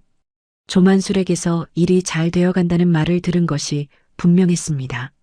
강씨 부인이 마루에서 일어나며 소리쳤지요. 이방날이 우리 봉채는 언제 돌아오는 것이오? 억울한 일이오. 어미방은 손을 들어 강씨 부인을 막으며 말했습니다. 강씨 부인, 관아 조사가 끝나기 전에는 봉채를 돌려보낼 수 없소. 억울하다면 밀수 소금을 구매하지 않았다는 증거를 가져오시오. 증거가 없으면 관아 장부가 사실이 되는 것이오. 그 말에 강씨 부인의 얼굴이 일그러졌지요. 바로 그때 서아가 어미방 앞으로 걸어 나왔습니다. 어미방이 서아를 내려다보며 눈살을 찌푸렸어요. 민며느리가 나설 일이 아니다. 물러서거라. 서아는 물러서지 않았습니다. 품속에서 삼배천을 꺼내 어미방 앞에 내밀었지요. 이방나리, 이것을 보십시오. 조만술이 납품한 소금 가마니에 찍힌 관인을 삼배천에 찍어온 것입니다. 이것이 진짜 평시서 관인인지 아닌지 평시서에 가져가서 대조해 보시지요. 어미방의 눈빛이 잠깐 흔들렸습니다. 그러나 곧 피식 웃으며 고개를 저었지요.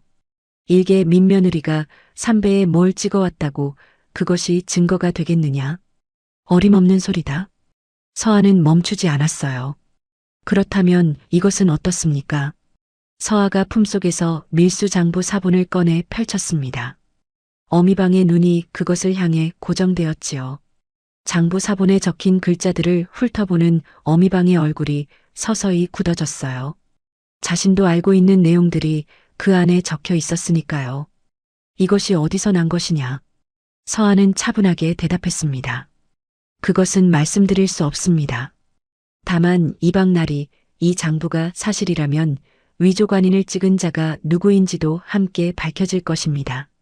평시서 관리 어른께서 직접 오셔서 이것을 확인하신다면 진실이 드러날 것이에요. 어미방의 얼굴이 복잡하게 굳어졌습니다. 서아를 내려다보는 눈빛이 달라졌지요. 이 어린 민며느리가 어디서 이것을 구했는지, 그리고 또 무엇을 알고 있는지 가늠이 되지 않는 눈빛이었어요. 어미방은 한참 서아를 바라보다가 포조를 데리고 살인문을 나섰습니다. 그러나 발걸음이 올 때보다 훨씬 빨라져 있었지요. 그것을 바라보는 서아의 눈빛이 조용하게 가라앉았어요. 오평씨가 강씨 집 마당에 나타난 것은 오후가 막 시작될 무렵이었습니다. 공복을 단정하게 차려입은 마른 체구의 사내였지요. 눈빛이 맑고 걸음걸이가 차분했어요. 살인문을 들어서며 마당을 한번 둘러본 오평씨가 서아를 보았습니다. 그리고 잠시 멈추었지요. 서찰을 보내온 자가 이 어린 소녀라는 것이 믿기지 않는다는 표정이었어요. 강씨 부인이 마루에서 내려와 오평씨 앞에 고개를 숙였습니다. 관리 어른, 이렇게 와주셔서 감사합니다. 오평씨가 고개를 끄덕이며 서아를 바라보았지요. 서찰을 보낸 것이 이 아이냐? 서아가 앞으로 나서며 고개를 숙였습니다. 예, 제가 보냈습니다. 평시서 관리 어른께서 직접 보아야 할 것들이 있습니다. 오평씨의 눈빛이 서아를 훑었습니다. 어린 나이였지만 눈빛이 또렷하고 목소리가 흔들리지 않았지요. 오평씨는 천천히 고개를 끄덕이며 말했어요. 보여주어라. 바로 그때였습니다. 강씨 집 살인문이 다시 열리며 조만술이 당당하게 걸어 들어왔지요. 비단 도포를 차려입고 옷관자를 반짝이는 조만술은 마당을 가로질러 오평씨 앞에 서며 고개를 약간 숙였습니다. 그러나 그 눈빛에는 전혀 긴장한 빛이 없었어요.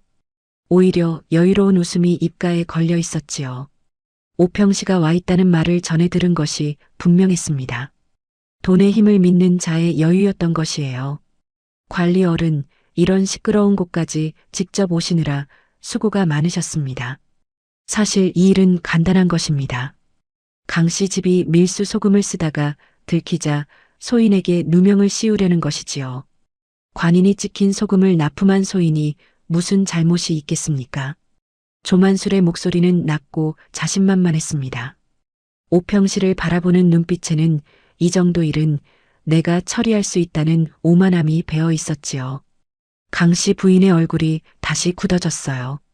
오평씨는 표정 변화 없이 조만술을 바라보다가 서아 쪽으로 시선을 돌렸습니다. 보여주겠다고 했으니 보여주어라. 서아는 품속에서 삼배천을 꺼내 오평씨 앞에 펼쳤습니다.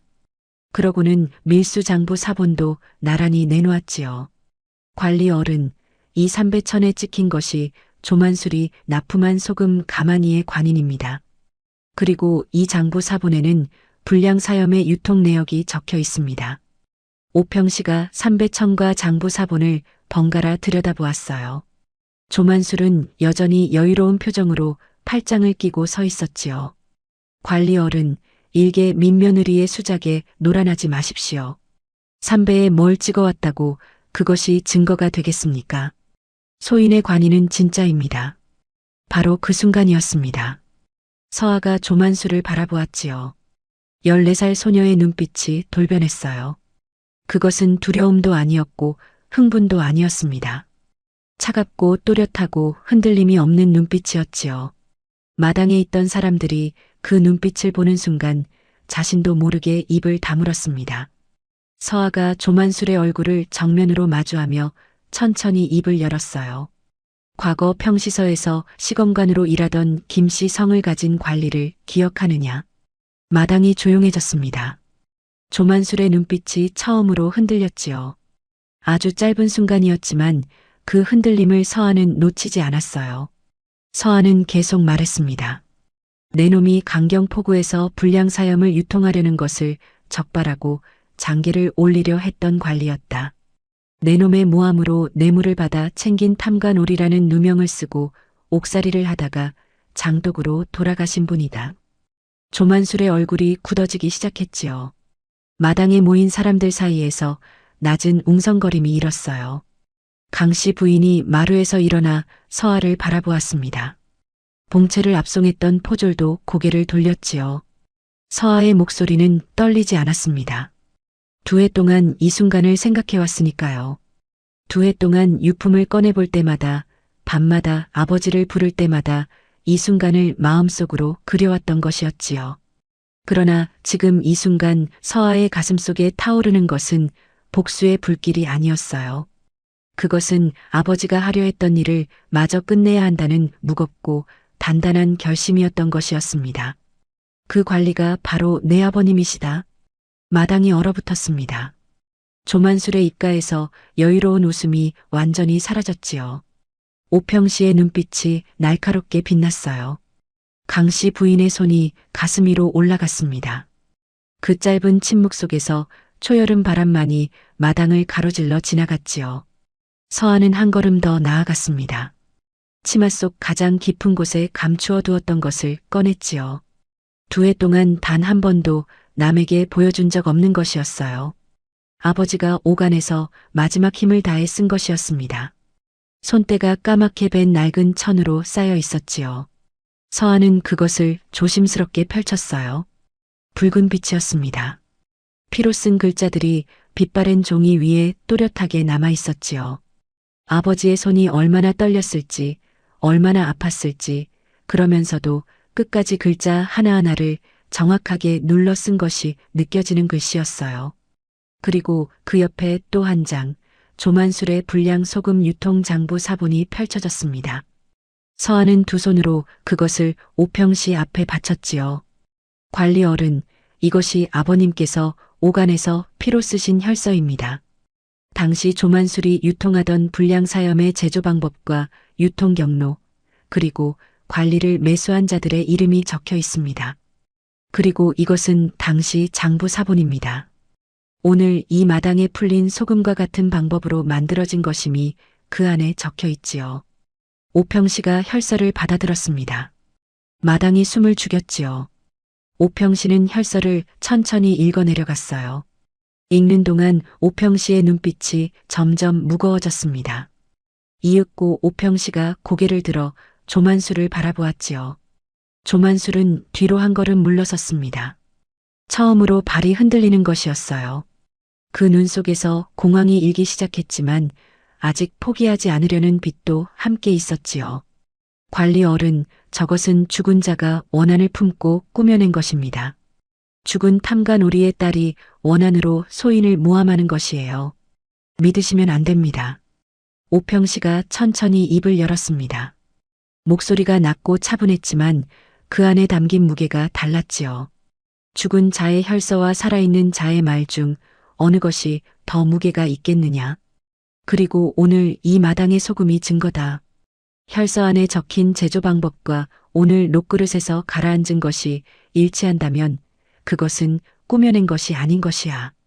오평씨가 부하들을 돌아보며 말했어요. 소금 가마니를 가져와라. 직접 확인하겠다. 부하들이 광에서 소금 가마니를 하나 끌어왔습니다. 오평 씨가 직접 가마니를 열어 소금을 한 줌 집어들었지요. 그러고는 맑은 물을 받은 그릇에 소금을 넣어 저었어요. 어제 서아가 보여준 것과 똑같이 뿌연 것이 바닥으로 가라앉았습니다. 오평 씨는 그것을 한참 바라보다가 삼배천의 관인과 자신이 지니고 온 평시서 관인 도장을 나란히 놓고 비교했지요. 한참을 들여다보던 오평 씨의 눈빛이 굳어졌어요. 선의 굵기가 달랐습니다. 글자의 간격이 미묘하게 어긋났지요. 테두리의 깊이도 진짜와 달랐어요. 오평 씨가 천천히 일어서서 조만수를 바라보았습니다. 관인이 위조된 것이 맞다. 그 한마디가 마당에 떨어지는 순간 조만술의 얼굴에서 마지막 여유가 사라졌지요. 강씨 부인이 마루를 짚으며 일어섰어요. 마당 밖에서 웅성거리던 포구 사람들의 목소리가 높아졌습니다. 서아는 조만술을 바라보았지요. 조만술도 서아를 바라보았어요. 두 사람의 눈이 마주쳤습니다. 조만술의 눈 속에는 분노와 당혹감이 뒤섞여 있었지요. 서아의 눈 속에는 아무것도 없었어요. 그저 고요했습니다. 두 해를 기다려온 자의 고요함이었지요. 오평 씨가 부하들에게 명했습니다. 조만수를 결박하라. 그리고 관아에 사람을 보내 봉채를 당장 풀어주도록 하라. 부하들이 달려들어 조만술의 손목을 붙잡았어요. 조만술이 버둥거리며 소리쳤습니다. 이게 무슨 짓이오? 관리 어른, 소인은 억울합니다. 저 아이가 꾸며낸 것이에요. 그러나 아무도 그 말을 듣지 않았습니다. 마당 밖에서 보고 있던 포구 사람들 사이에서 웅성거림이 폭발했지요. 오평 씨는 조만술의 외침에도 흔들리지 않았어요. 혈서와 장부 사본을 단단히 품에 넣으며 서아를 바라보았습니다. 이 아이가 김시검관의 딸이냐? 서아가 고개를 숙이며 대답했어요. 예, 그러합니다. 오평 씨는 잠시 말이 없었습니다. 그러고는 낮은 목소리로 말했지요. 아버님이 하려 했던 일을 딸이 마쳤구나. 서아는 고개를 든 채로 눈을 깜빡였습니다. 눈 안에 무언가 뜨거운 것이 차오르기 시작했지요. 두 해 동안 한 번도 흘리지 않은 것이었어요. 아버지가 돌아가시던 날도, 집안이 무너지던 날도, 이 집 저 집을 떠돌던 날도 흘리지 않았던 것이었습니다. 그런데 지금 이 순간 오평 씨의 그 한마디에 서아의 눈에서 눈물 한 방울이 조용히 흘러내렸지요. 서아는 얼른 손등으로 닦았어요. 그러고는 다시 고개를 들었습니다. 아직 끝나지 않았으니까요. 아버지의 신혼을 되찾아야 했으니까요. 오늘은 그 시작에 불과했던 것이랍니다. 조만술의 손목에 포승줄이 묶이는 순간 강경포구 사람들의 웅성거림이 마당 담장을 넘어 포구 전체로 퍼져나갔습니다. 살인문 너머에는 어느새 포구 사람들이 빽빽하게 모여들어 있었지요. 새벽부터 일을 나갔다가 소문을 듣고 달려온 안악들, 장터에서 흥정을 멈추고 달려온 상인들, 포구에서 그물을 걷다 말고 올라온 어부들까지 강씨집 살인문 앞을 가득 메웠어요. 그들은 담장 너머로 고개를 들이밀며 마당 안을 들여다보았지요. 비단도포에 옥관자를 달고 강경포구를 주무르던 조만술이 포승줄에 묶인 채 포졸들에게 끌려가는 광경이었습니다. 그것을 보는 사람들의 눈빛은 저마다 달랐지요. 오래전부터 조만술에게 소금을 비싸게 납품받으며 눌려 살아온 젓갈집 안악들의 눈에는 믿기지 않는다는 빛이 역력했어요. 조만술에게 땅을 빼앗기고 어쩔 수 없이 그의 창고에서 일해온 일꾼들의 눈에는 무언가 오래 묵은 것이 풀리는 듯한 빛이 있었습니다. 그리고 강씨집 마당 한가운데 서 있는 14살 민며느리를 바라보는 눈빛들은 어제와 전혀 달랐지요. 조만술은 포졸들에게 끌려가면서도 끝까지 버텼습니다. 포승줄에 묶인 채로 오평 씨를 향해 소리쳤어요. 관리 어른, 소인은 억울합니다.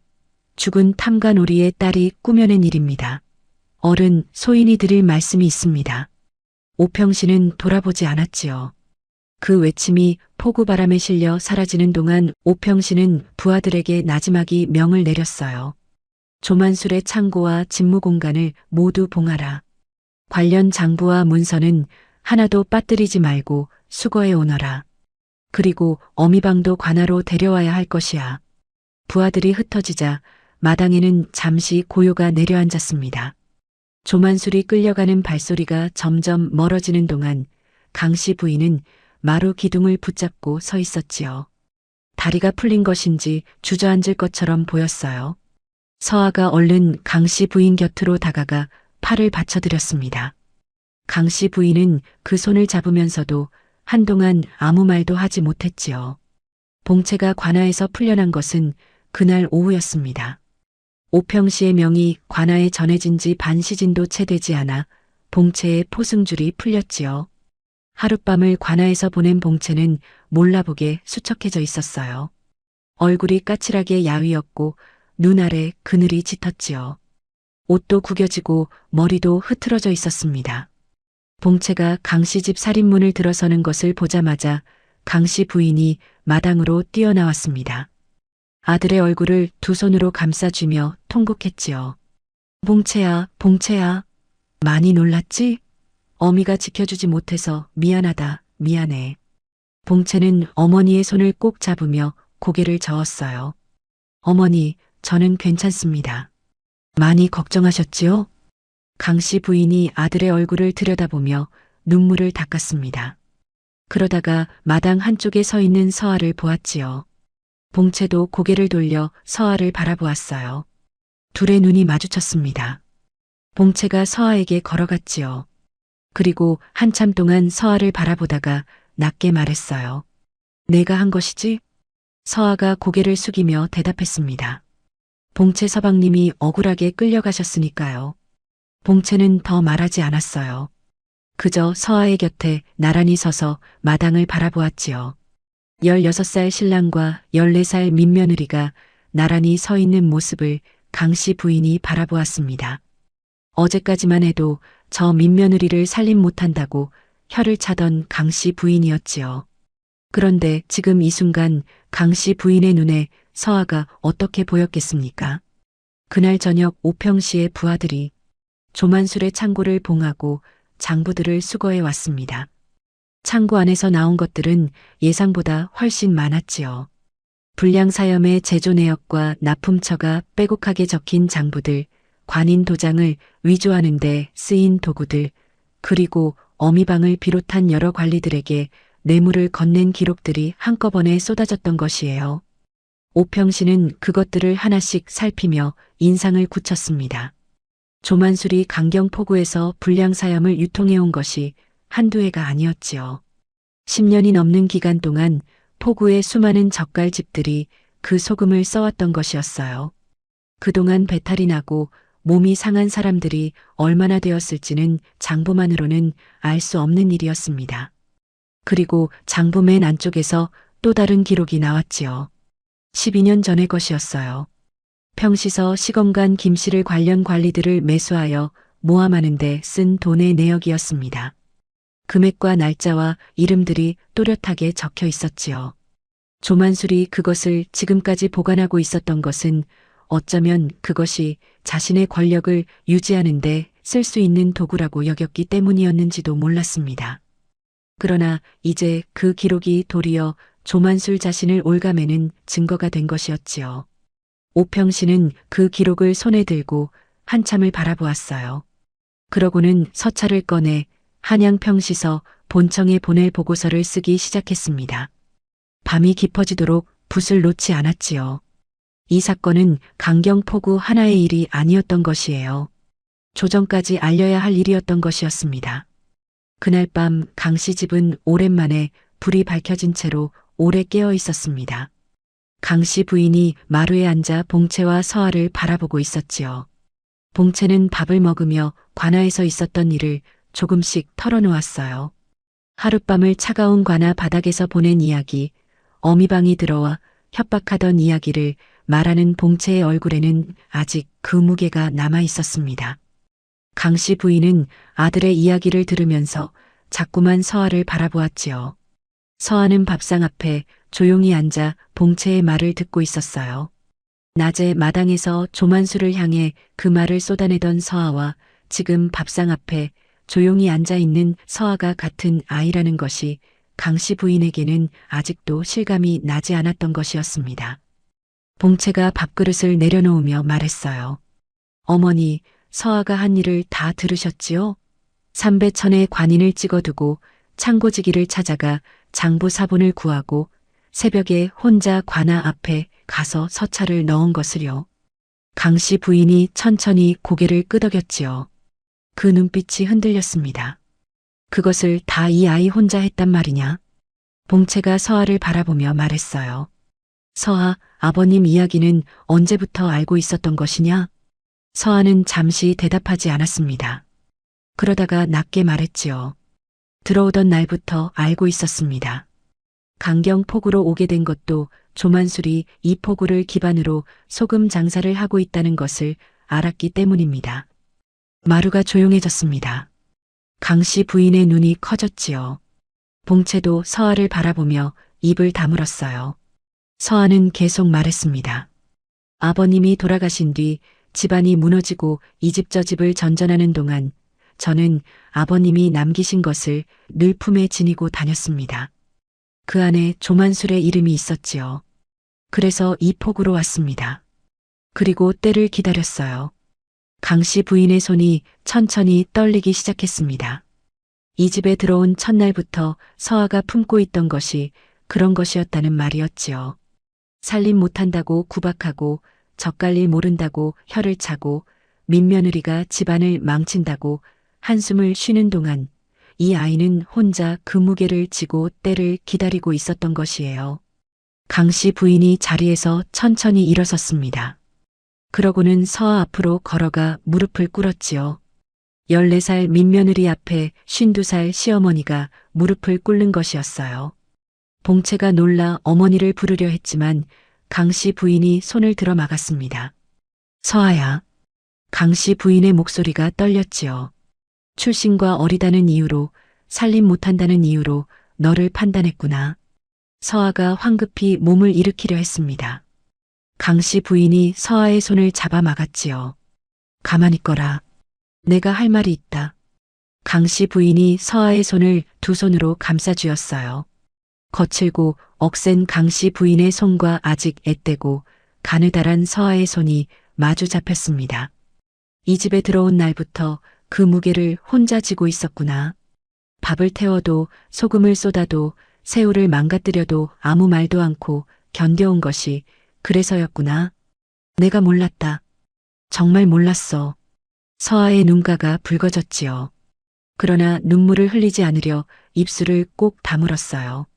강씨 부인의 눈에서 먼저 눈물이 흘러내렸습니다. 미안하다, 서아야. 정말 미안하다. 서아는 고개를 숙이며 조용히 대답했지요. 어머님, 저도 부족한 것이 많습니다. 밥도 잘 못 짓고 살림도 서툴고 젓갈일도 아직 모르는 것이 많아요. 어머님께서 가르쳐 주신다면 열심히 배우겠습니다. 강씨 부인이 서아의 손을 더 꼭 쥐었습니다. 한동안 두 사람은 그렇게 손을 잡은 채로 있었지요. 봉채는 그 모습을 바라보며 아무 말도 하지 않았어요. 초여름 밤바람이 마루 끝을 스쳐 지나갔습니다. 조만술이 의금부로 압송된 것은 그로부터 사흘 뒤였습니다. 오평시가 한양으로 보낸 보고서가 평시서 본청에 전해지고 본청에서 조정에 보고가 올라가는데 그만큼의 시간이 걸린 것이었지요. 조만술의 죄목은 하나가 아니었어요. 불량사염 대량 유통, 관인 위조, 관리 매수, 그리고 무고죄까지 더해졌습니다. 어미방도 함께 포박되어 관아 마당에서 끌려나왔지요. 강경 포구 사람들이 그 광경을 바라보았습니다. 오랫동안 이 포구를 소나기에 쥐고 흔들던 두 사람이 포승줄에 묶여 끌려가는 것을 보며 사람들은 저마다 다른 얼굴을 하고 있었지요. 오래 눌려 살아온 젓갈집 안악들은 서로의 손을 잡았어요. 조만술에게 소금값을 억울하게 바쳐온 상인들은 입을 꾹 다물고 그 뒷모습을 바라보았습니다. 그리고 강씨집 살인문 앞에 서 있는 서아를 바라보는 사람들의 눈빛은 달랐지요. 어제까지 민며느리가 집안을 망쳤다고 수군거리던 사람들이었습니다. 우물가에서 살림 못하는 민며느리라고 혀를 차던 사람들이었지요. 그런데 이제 그 사람들이 서아를 바라보는 눈빛이 달라져 있었던 것이에요. 조만술이 의금부로 압송된 뒤 오평시가 보낸 보고서가 조정에서 받아들여지기까지는 한 달이 넘는 시간이 걸렸습니다. 그 한 달 동안 강씨 집은 조용하게 일상을 이어나갔지요. 강씨 부인은 새로 소금을 들여 새우젓을 다시 담갔어요. 이번에는 먼 곳에서 검증된 천일염을 직접 구해왔지요. 봉채가 직접 소금 산지까지 다녀온 것이었습니다. 서아는 그 소금으로 따로 작은 항아리에 새우젓을 담갔어요. 강씨 부인이 가르쳐준 방법대로 새우 한 켜, 소금 한 켜를 정성스럽게 올렸습니다. 강씨 부인은 그 옆에서 서아의 손놀림을 바라보았지요. 처음보다 훨씬 능숙해진 손이었어요. 새우를 다듬는 법도, 소금을 치는 법도, 독뚜껑을 덮는 법도 이제는 제법 갖추어진 손이었지요. 강씨 부인은 그 모습을 바라보며 아무 말도 하지 않았습니다. 다만 서아가 독뚜껑을 덮고 난 뒤 강씨 부인이 조용히 말했지요. 이번 것은 틀림없이 잘 될 것이야. 서아가 고개를 들어 강씨 부인을 바라보았어요. 강씨 부인이 작게 웃었습니다. 그것이 그 가을 아침의 전부였지요. 그러나 그 짧은 웃음 하나가 서아에게는 긴 말보다 더 많은 것을 담고 있었던 것이에요. 그리고 가을이 깊어가던 어느 날 아침, 오평씨가 강씨 집을 다시 찾아왔습니다. 이번에는 혼자였지요. 마당으로 들어선 오평씨가 서아를 보더니 품에서 문서 하나를 꺼냈어요. 서아에게 두 손으로 내밀었습니다. 조정에서 사건을 재조사했다. 12년 전 평시서 시검관 김씨의 사건이 억울한 누명이었음이 밝혀졌어. 임금께서 친히 명을 내리셔서 아버님의 관직을 복구하고 명예를 회복하도록 하셨다. 서아는 그 문서를 받아들었습니다. 손이 떨렸지요. 2해 동안 단 한 번도 손이 떨린 적이 없었는데 지금 이 순간 처음으로 손이 떨렸어요.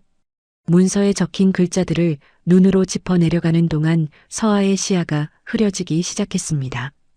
아버지의 이름이 거기 있었지요. 억울하게 빼앗겼던 그 이름이 다시 제자리를 찾아 또렷하게 적혀 있었어요. 그 이름 아래에 복직과 신혼을 명한다는 글자들이 나란히 적혀 있었습니다. 서아는 한참 동안 그 이름을 바라보았지요. 아버지. 그 한마디를 마음속으로 불렀습니다. 소리가 나지 않았어요. 입술이 움직이지 않았지요. 그러나 가슴속에서 무언가 오랫동안 단단하게 굳어있던 것이 천천히 녹아내리는 것이 느껴졌습니다. 2해 동안 차갑게 꽁꽁 얼어있던 것이 한꺼번에 풀리는 것 같았지요. 서아의 눈에서 눈물이 흘러내렸습니다. 파트 5에서 한 방울이 흘렀다면 이번에는 막을 수가 없었어요. 소리도 없이 말도 없이 그저 눈물이 흘렀지요. 문서를 들고 있는 손이 떨렸지만 서아는 그것을 내려놓지 않았습니다. 강씨 부인이 부엌에서 나왔다가 그 모습을 보았지요. 오평씨가 서 있는 것을 보고 서아가 문서를 들고 울고 있는 것을 보고 강씨 부인은 무슨 일인지를 단번에 알아차렸어요. 강씨 부인의 눈가도 붉어졌습니다. 봉채가 포구에서 돌아오다가 마당 안의 분위기를 보고 발걸음을 멈추었지요. 그러고는 조용히 마당 안으로 들어서며 서아 곁에 섰어요. 서아가 들고 있는 문서를 바라보다가 낮게 말했습니다. 아버님이 돌아오셨구나. 서아가 고개를 끄덕였어요. 목이 메어 말이 나오지 않았지요. 봉채는 더 말하지 않았습니다. 그저 서아 곁에 나란히 서 있었어요. 오평씨도 말없이 그 자리에 서 있었지요. 강씨 부인도 마루 끝에 서서 조용히 눈물을 닦았습니다. 강경포구에 가을바람이 불었어요. 마당 한편에 줄지어 선 새우젓 독들이 바람에 살짝 흔들렸지요. 그 독들 중 하나가 서아가 직접 담근 것이었습니다. 3년 묵은 천일염으로 강씨 부인에게 배운 방법으로 정성껏 담근 것이었지요. 그로부터 보름이 지난 늦가을의 어느 날이었습니다. 강씨 집 살인문 앞에 낯익은 얼굴이 나타났지요. 한양 이판서댁 대행수였어요. 새우젓 독이 박살나던 날 혀를 차며 돌아섰던 그 사람이었습니다. 이번에는 하인을 훨씬 많이 데리고 왔지요. 빈 항아리들도 여러 개 가지고 왔어요. 강씨 부인이 살인문으로 나가 대행수를 맞이했습니다. 어서 오십시오, 대행수 어른. 대행수가 고개를 숙이며 말했지요. 강씨 부인, 그날 일은 제가 잘못 판단했습니다. 그 민며느리가 옳았더군요. 덕분에 저도 불량 젓갈을 대갓집에 올릴 뻔한 위기를 면했지요. 이번에 제대로 된 젓갈을 구하러 왔습니다. 강씨 부인은 대행수를 마당 안으로 안내했어요. 마당 한편에 서아가 담근 작은 항아리가 놓여 있었습니다. 강씨 부인이 뚜껑을 열자 대행수가 몸을 굽혀 들여다보았지요. 빛깔이 뽀했습니다. 국물이 맑았지요. 새우는 살이 오른 채로 모양이 고스란히 살아있었어요. 대행수가 국물을 조금 떠서 맛을 보았습니다. 한동안 아무 말도 하지 않더니 이윽고 고개를 들었지요. 이것이요? 강씨 부인이 고개를 끄덕였습니다. 우리 며느리가 담근 것입니다. 대행수가 서아를 바라보았어요. 서아는 고개를 숙였지요. 대행수가 입을 열었습니다. 감칠맛이 깊고 짠맛이 고릅니다. 이런 새우젓은 쉽게 만나기 어렵지요. 이판서댁에서 올해 김장용 새우젓을 전부 이 집에서 드리겠소. 강씨 부인의 얼굴에 화색이 돌았어요. 그러나 예전처럼 들뜬 모습이 아니었습니다. 차분하고 단단한 기쁨이었지요. 그것이 진짜 기쁨인 법이었습니다. 대행수가 돌아가면서 덧붙였어요. 강씨 집이 목숨을 걸고 정직한 젓갈만 파는 집이라는 소문이 한양까지 퍼졌소이다. 내년에는 더 많이 드리겠소. 그 말이 살인문 밖으로 사라지는 것을 강씨 부인과 봉채와 서아가 나란히 서서 들었습니다. 세 사람은 아무 말도 하지 않았지요. 그저 나란히 서서 살인문을 바라보았어요. 그날 밤 강씨 부인이 안방 열쇠를 꺼냈습니다. 평생을 자신이 차고 다닌 열쇠였지요. 이 집안의 곳간 열쇠이자 살림의 열쇠이자 강씨 부인이 15년을 혼자 지켜온 것의 상징이나 다름없는 것이었어요. 강씨 부인이 그것을 서아의 손에 얹었습니다. 이제 내가 쥐어라. 서아가 놀라 손을 거두려 했지요. 어머님, 제가 아직 많이 부족합니다. 강씨 부인이 서아의 손을 감싸주며 말했어요. 부족하면 배우면 된다. 내가 가르쳐주마. 살림도 젓갈일도 소금 보는 눈도 내가 내게 가르쳐줄 것도 있겠지. 서아가 강씨 부인을 바라보았습니다. 강씨 부인의 눈빛이 처음으로 부드러웠지요. 이 집에 들어온 첫날부터 지금까지 서아가 본 강씨 부인의 눈빛 중 가장 부드러운 것이었어요. 서아는 열쇠를 두 손으로 받아들었습니다. 차갑고 묵직한 쇳덩이가 손 안에 들어왔지요. 그 무게가 살림의 무게인지 믿음의 무게인지 아니면 이 집안이 앞으로 걸어갈 길의 무게인지 서아는 알 수 없었어요. 다만 이 열쇠가 무겁지 않다고 느껴지지는 않았습니다. 무거웠지요. 그러나 그 무게가 싫지 않았던 것이랍니다. 강경포구에 밤바람이 불었습니다. 마당의 새우젓 독들이 그 바람을 맞으며 고요하게 서 있었지요. 아버지의 이름이 제자리를 찾은 가을밤, 14살 민며느리의 손에는 이 집안의 열쇠가 쥐어져 있었습니다. 그리고 그 손은 더 이상 떨리지 않았던 것이에요. 하늘에서 보고 계십니까, 아버지? 서아는 마음속으로 그 말을 불렀지요. 소리가 나지 않았어요. 그러나 강경포구를 가로질러 부는 가을바람이 그 말을 어딘가로 데려가 줄 것만 같았습니다. 세상은 여전히 넓고 차가운 곳이었지만 이제 서아에게는 등을 기댈 곳이 생겼던 것이었지요. 그리고 그것으로 충분했던 것이랍니다. 14살 민며느리 김서아의 이야기 여기서 마칩니다. 살림이 서툴고 어리다 하여 사람을 함부로 판단하면 그 안에 담긴 귀한 것을 놓치고 마는 법입니다.